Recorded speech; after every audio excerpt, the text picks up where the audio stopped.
Hey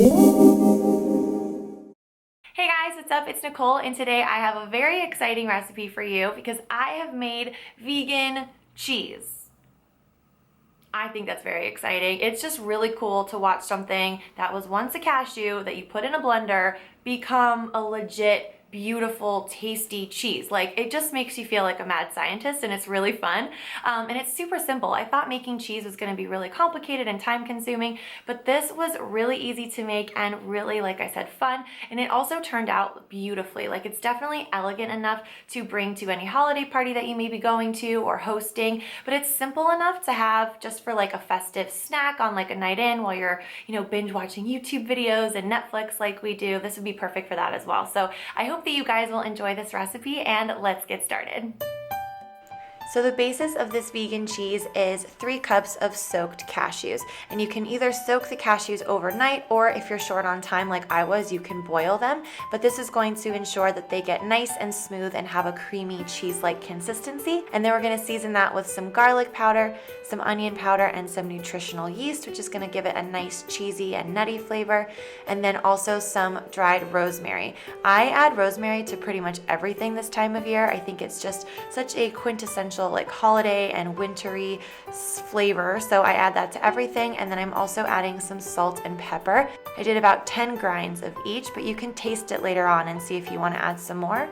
And then because cheese has a natural tang, we're going to mimic that with some lemon. So I'm going to be using the zest of 1 lemon and also the juice of a lemon. And a little trick I have here is to use an organic lemon, because whenever you're zesting, you want to make sure that you're not just, grinding a bunch of pesticides into your cheese. And also you want to make sure you wash it. I feel like sometimes people forget that when they're zesting. And then we're going to thicken it up with some cornstarch, a little bit of olive oil, and also some water, and then just blend it up. It really is as simple as that. You just put all of the ingredients into your blender and blend it until it's nice and smooth and creamy. And you might have to stop a couple of times and scrape the sides just to make sure everything's incorporated, but it comes together really easily. And then I'm going to add some cranberries and some walnuts and then give this a good stir. And this is a really good time to test for salt and pepper too, and see if you want to add more. And then you're just going to take a mixing bowl with a colander on top and then layer on some cheesecloth. And if you don't have cheesecloth, you can use a clean kitchen towel instead. But I find that cheesecloth was really easy to work with, and I found it at my grocery store for like $2 or $3, and it's pretty easy to find. So whatever you want to use will work, but this is just going to help drain any extra liquid out of the cheese so that it's not watery and it stays nice and creamy. And this was kind of a weird process. I'd never done this before. I've never made cheese before, but it was kind of fun. You basically just kind of gather up all of the cloth and make a little ball, and I just kind of wrapped the rest of the cheesecloth on top of it. It was kind of funny. It looked like it had a little top knot, like when you put your hair up in a top knot, but you just set it on top of the colander and then put that whole thing in the refrigerator overnight. It needs to sit for about 12 hours, so you can do this earlier in the day if you have a holiday party at night, or just overnight like I did. And then it's ready to serve. You can just serve it straight like that if you want, but I like to make it a little bit more festive and add some more flavor by making kind of like a crust on the outside. So in a food processor, I mixed together some cranberries, some walnuts, and some more rosemary, and I put it on a plate so I could rub it all over the outside of the cheese.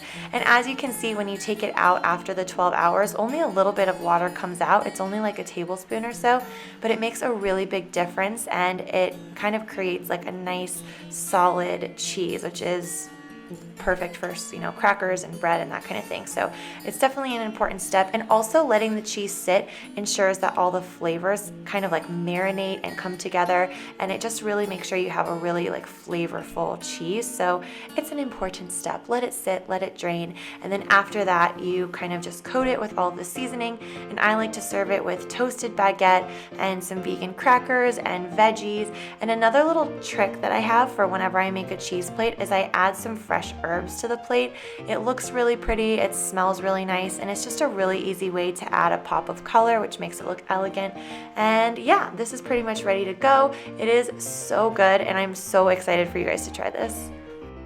Alright, so that is it for this recipe. I hope that you guys enjoyed. I would love to know if you make it, as always, so find me on social media. I have all my links in the description box, and send me a pic, tag me in it, whether it's Facebook or Instagram, whatever method of communication that you prefer. I want to see your creations. And if you're not already subscribed to my channel, make sure that you hit the subscribe button, because I have lots of fun videos coming up for the rest of this year and also into the new year, and I don't want you to miss anything. And if you have any friends or family members that you think might enjoy my channel and my recipes, please go ahead and send a link their way and tell them to subscribe. That would honestly mean the world to me, and I hope you guys have a really great day. Thank you so much for watching, and I will see you next time.